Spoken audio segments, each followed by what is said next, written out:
Let's take a look at how we write rate equations. We're going to look at the reaction we started with before.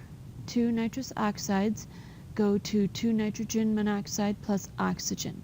We're looking at a graph on the right of concentration versus time. And the nitrogen dioxide concentration, which is in green, decreases over time because that's a reactant and the reactants are getting used up. The concentrations of nitrous monoxide and oxygen increase over time, so we have positive slopes there because we start out with only reactants and 0 products, and over time our reactant gets used up and we have products that are left. So we have 2 positive slopes for our products. If we wanted to write the average rate equation, we'd have to pick it in terms of one of those 3 substances. So if we write the rate in terms of the reactant, we're going to have the rate is equal to the change in concentration of nitrogen dioxide over time. Again, it's a negative rate because the concentration is decreasing.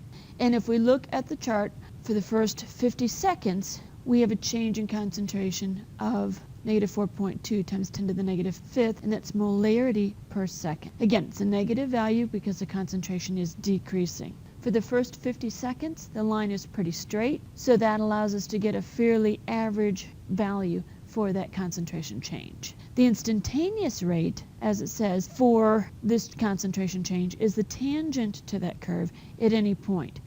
So as the curve gets flatter, the curvature is going to change more, and so it's going to be more important to look at an instantaneous concentration rate as opposed to some average over a large increment of time rate for the reaction. So again, as we look at it, we see that the rate decreases with time. The reason the rate decreases with time is, well, let's think about it.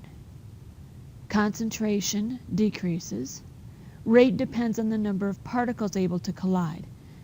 So if we have fewer and fewer particles that are around to collide with each other, that means the rate at which they can collide is going to decrease as well. So that's why our curve gets flatter over time.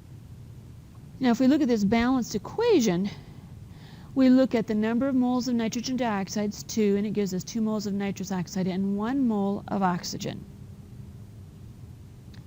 So the moles of NO2 and NO are equal. So if we look at our graph, because NO2 and NO have the same number of moles, and we look at the curves of those lines, the curve for NO2, which is here, and the curve for NO, which is here, roughly, look to be pretty much mirror images of each other, and that's because they have a 1-to-1 mole ratio. If we look at the rate of oxygen, it ends up about half as high at 400 seconds compared to our NO, and its curve is flatter than the curve of NO because our mole ratio is half as big. So if we wanted to write the rate equation in terms of each of our constituents, it would look like this. So our rate would equal the negative change in concentration of a reactant over change in time. And that's going to equal the positive change in concentration of NO over time. Those two are equal. They're equal but opposite. The rate at which NO forms is twice as big as the rate at which oxygen forms. So let's write that in words first.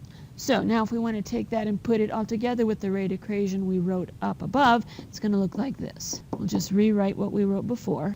Now, since we said that our rate of NO formation was twice as big as our rate of oxygen formation, we need 2 times our change in concentration of oxygen over time to equal our rate of change of NO.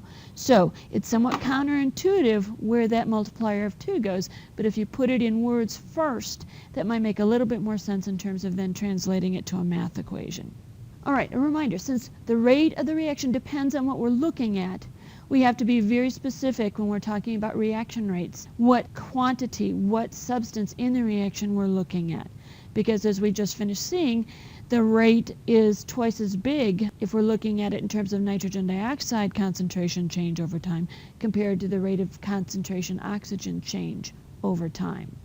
It turns out many chemical reactions are reversible. We'll talk about reversible reactions when we get to equilibrium. We have 3 chapters on equilibrium, so we'll spend a lot of time on this. If we take a look at our reaction we've been discussing, we have nitrogen dioxide going to NO plus O2. We could also look at the reverse of that, of nitrogen monoxide plus oxygen forming nitrogen dioxide. So if we start with only nitrogen dioxide container, then it's going to move as the first reaction from nitrogen dioxide to products. It's going to move forward, so that's what we're going to call the forward reaction. Once the NO2 starts reacting and forming NO and O2, we have those two molecules available to bump into each other and perhaps start reacting as well. So what we see here is we start to see the curves flattening out. And if we left this reaction to continue and more time went on, what we'd see is something like this. This line, rather than continuing to go up, flatten out. The reactant curve for NO2 would also flatten out. So where we have those two lines being flat, the oxygen would do the same. I'm not going to draw that in. Because the concentrations aren't changing, what that means is I have a situation essentially at equilibrium, meaning the rate of the forward reaction is equal to the rate of the reverse reaction. So in fact, I have both reactions going on once I reach this point here. So NO2 that's around is still reacting to form products, NO and O2, but now my NO and O2 are themselves reacting and regenerating NO2. So when I've got this reverse reaction going on, as well as the forward reaction, I've got all kinds of things going on. And it makes it very difficult to figure out a rate of any kind of reaction. So we avoid that. What we're going to do is we're going to focus only on the initial rates of reaction. We're going to focus where that rate line, I'm comparing concentration versus time, is pretty darn straight, and it's a very small percentage of time of the entire reaction. That way we really don't have any products present. We have a fairly straight line to deal with, and it just makes our life that much easier. Rate equations, we looked at the concentration change versus time. We're going to look now at rate laws, and this is a different way of expressing what's going on in a reaction. A rate law looks at the rate change relative to the concentration of the species present. So we're going to stick with our reaction, and we're going to look at how a rate law is written. Here the rate law is K, which is a rate constant, times the concentration of one of the species in the reaction. It could be a reactant, it could be a product, raised to some exponent. That exponent n in this case is called the order of the reactant. K is the rate constant. For both K and n, they can only be determined experimentally. You can't look at a reaction and figure out what K is. You can't look at a reaction and data and figure out what N is. You have to do a series of reactions, varying concentrations, making measurements, and only then, once you've analyzed the data, can you figure out the order of each reactant in the reaction and the rate constant. The other thing that's important is the units of K depend on the rate law.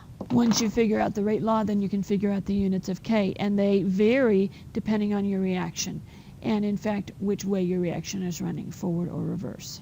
If we look at this rate equation, rate again is a change in concentration of NO2 over the change in time. Again, it's negative because NO2 concentration is decreasing. Our rate law for this reaction is equal to K, the rate constant, times the concentration of NO2 to some order n. Again, n has to be experimentally determined. If we wanted to, we could also look at the rate of this reaction in terms of the concentration of oxygen. Remember, we had the rate of concentration, the rate in terms of concentration of oxygen over time, and that's different than the rate based on the concentration change of NO2 because there's a factor of 2 in there. So we're going to use this. This is supposed to be a prime. I don't know that my computer can do a prime, so it's a rate prime. And so the way we look at this rate law is the rate prime is the change in concentration of oxygen over time equals K prime times the concentration of NO2n.